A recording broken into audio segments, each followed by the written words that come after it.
Olá a todos, bem-vindos ao Coffee Paste. As minhas convidadas de hoje são Manuela Jorge e Joana Ferreira, responsáveis pela programação do Centro Cultural Malaposta. Eu começo por vos agradecer muito estarem aqui uns minutos a conversar comigo. Obrigada, nós agradecemos também esta entrevista e esta oportunidade. Gostava de vos perguntar, antes de mais, como é que tem sido a aventura de gerir a Malaposta nos últimos 2 anos? Então, nós entramos em 2019, em março de 2019, e iniciámos aqui um trabalho, nomeadamente de voltar a reconquistar o público que se tinha afastado aqui um bocadinho da Malaposta, e em março de 2020 voltámos a fechar. Iniciámos no início do ano, começámos a fazer tentámos criar uma relação com as juntas de freguesia, fizemos reuniões com todas as juntas de freguesia aqui da zona de Odivelas, e iríamos iniciar um trabalho que de repente foi adiado porque entramos em confinamento, e finalmente este ano voltámos a entrar em confinamento, o que nos traz-nos uma instabilidade, quer a nível das relações com o público, quer a nível das relações institucionais que queríamos criar aqui com a zona de Odivelas, com o Concelho de Odivelas, porque não conseguimos projetar o futuro, não é? É muito complicado projetar o futuro nestas circunstâncias. Mas com as lotações à metade também não tem sido fácil, não é? Porque há uma expectativa de bilheteira que de alguma maneira equilibra as contas, não podemos contar com ela porque é muito instável, não sabemos.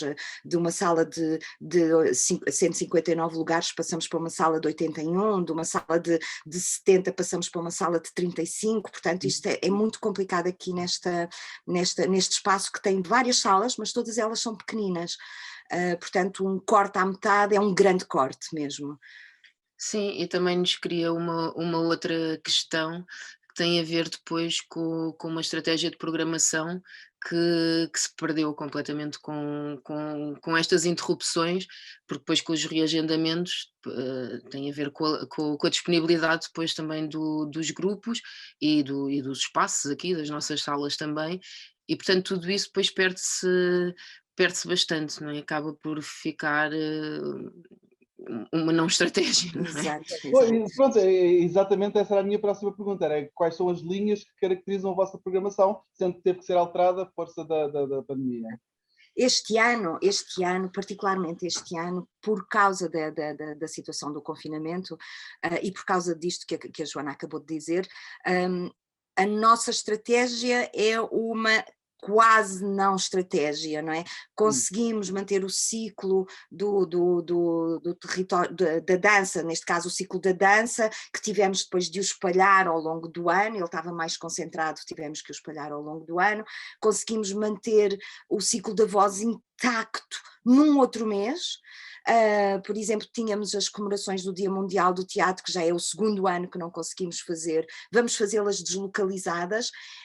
E agora vou deixar um bocadinho a Joana falar aqui também. Sim, a nossa linha estratégica desde o início tem por base a diversidade e sobretudo porque apesar de sermos uma gestão privada, não é? Fazermos uma gestão privada, mas o espaço não deixa de ser municipal e acreditamos que uma das missões de um espaço municipal deve ser precisamente a abertura a várias estéticas, várias linhas estéticas. No nosso caso, a única questão é que sejam profissionais, podem também ser amadores, desde contextualizados num ciclo de apresentação, por exemplo, de projetos amadores. Mas apresentamos desde emergentes, jovens que estão a iniciar a carreira e que não têm oportunidade de espaço, de uma forma geral, é muito complicado. Portanto, aqui damos essa oportunidade e vamos até grupos que já estão mais sólidos, né, no mercado, mais conceituados, pronto, como o caso da Olga Roriz, que apresentámos ontem, um espetáculo, e outros que virão, e outros que já vieram também, que já passaram por aqui. passamos por todas as áreas, desde do teatro, da dança, da música, do novo circo, do cinema, oficinas, marionetas, exposições, dentro das exposições as várias manifestações artísticas, seja plástica, fotografia, pronto, passamos esse é o nosso objetivo, é abrir o espaço aos artistas de diversas linhas estéticas e também para mostrar ao público, sobretudo também aqui de Odivelas, apesar de também grande parte do público aqui vir de Lisboa, mas também poder ter essa oferta de essa escolha de diferentes, portanto, de diferentes linhas, sendo que não nos queremos fechar numa só linha programática, não queremos ter um selo de autor, uma programação de autor, não é esse o nosso objetivo. Agora, claro que existe uma linha, numa parte da programação, existe uma linha que orienta depois a nossa escolha e que vai mudando de ano para ano. E depois existe uma outra parte que tem a ver com os acolhimentos, que já não é tanto, tem que se integrar minimamente, mas já não é tanto dentro dessa linha base que escolhemos. Claro que agora estes 2 anos baralharam tudo, portanto foi tudo bem. Agora é um bocadinho... E trabalhamos para todos os públicos, nós trabalhamos desde os bebés bebés até aos séniores, não é? Tentamos ter aqui um leque de espetáculos e atividades que englobem todos os públicos. Ou seja, a variedade é uma palavra-chave da vossa programação, pelo que entendo. Sim. Ok. A Malaposta é composta por 5 espaços, não é? São 5 espaços. Há uma linha condutora entre eles ou cada um tem identidade própria? Por vezes. Nem sempre é possível. Por exemplo, nós vamos, no final deste ano, vamos ter o ciclo Cinema e o Desejo. O Desejo no Cinema é assim. Não é? É o Desejo e o Cinema. É o Desejo e o Cinema.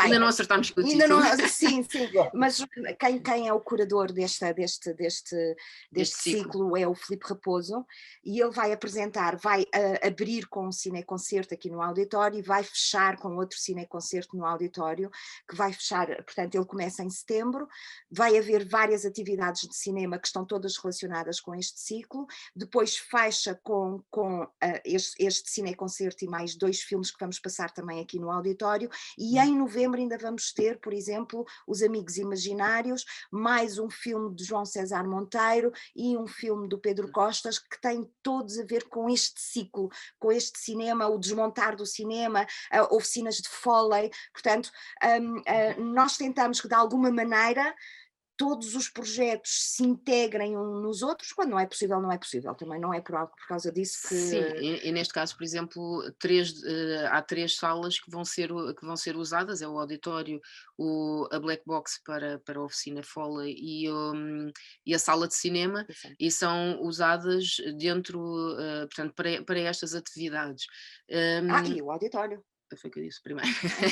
E agora, muitas vezes é difícil porque, por exemplo, o café-teatro é muito usado sobretudo para jovens músicos, grupos de jovens. Normalmente depois é difícil estar a integrar com o que se passa também no auditório, porque pode estar a acontecer espetáculos completamente diferentes. Na sala experimental também está dedicada mais, acontecem mais espetáculos, ou de companhias de dança, também mais jovens, algum teatro para crianças, para famílias, portanto por vezes é muito difícil estar a conjugar estas salas todas. E porque como não somos um espaço apenas de compra de espetáculos e de coprodução, mas também somos de acolhimento, temos que ter este espaço e, portanto, não é quase impossível fazer essa estratégia integrada. Também... Mas temos mais uma situação, por exemplo, de estratégia integrada, que é no Dia Mundial da Música. Nós vamos comemorar o Dia Mundial da Música com 4 concertos, começamos a 30 e acabamos a 4, e ao mesmo tempo temos uma exposição sobre instrumentos musicais no foyer, que é o espaço expositivo. Portanto, tentamos de alguma maneira agora em simultâneo todas é muito difícil. Isso é muito por exemplo, agora com o Dia Mundial da Dança começámos com a exposição do Paulo Pimenta, depois tivemos o cinema, depois tivemos o espetáculo da Olga Roriz. Portanto, tentamos de alguma maneira integrar, mas não é uma constante, como é óbvio. O facto de estarem fora de Lisboa, mas ao mesmo tempo tão perto, é um desafio. Nós costumamos dizer que não estamos suficientemente longe de Lisboa. É sobretudo primeiro porque é uma barreira psicológica para o público. Apesar de estar aqui mesmo no final da calçada de Carris, é mesmo um passo, tem metro à porta, é mesmo uma barreira psicológica para o público. E muita gente até acha que é bem mais longe do que é na realidade e mais difícil de chegar. E depois, a nível de programação, também é muito complicado, porque não podemos, nem temos essa pretensão sequer, nem tem lógica para nós, de fazer concorrência aos espaços em Lisboa, não é? Portanto, muita coisa que é apresentada em Lisboa, e como também dependemos um pouco do público de Lisboa, uma parte do nosso público é de Lisboa, se já foram ver os espetáculos em Lisboa, não vêm aqui, não é? Portanto, temos que ter muita atenção também a todas essas questões quando estamos a programar, não é? Porque não é fácil, não é fácil. Temos algumas vantagens de estar fora de Lisboa, mas também temos muitas desvantagens.